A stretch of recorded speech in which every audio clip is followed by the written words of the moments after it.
বৃষ্টি ভেজা এক রাতে কৌতূহলী কমলা রঙের বিড়াল মিঠু শহরের ছাদে বসে চাঁদের আলো দেখছিল। মিঠু ভাবল, উড়ন্ত দ্বীপ কি সত্যিই সম্ভব? হঠাৎ ঝলমলে নীল আলো ছাদে পড়ল। কৌতূহলে মিঠু লাফ দিয়ে আলোতে ঢুকে পড়ল।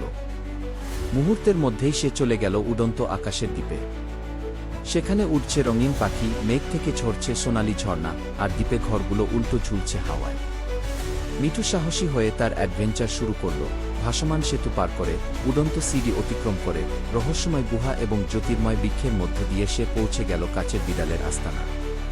কাচের বিড়ালটি মিঠুকে বলল, এই দ্বীপটি ধ্বংস হতে চলেছে যদি না আমরা জাদুকরী রত্নটি খুঁজে বের করি।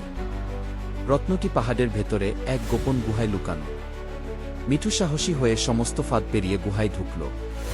সেখানে ছিল ছোট ছোট ধাঁধা, ঝরনা এবং উড়ন্ত পাথর। মিঠু বীরের মতো সকল ফাঁদ অতিক্রম করল এবং অবশেষে সে জাদুকরী রত্নটি পেল।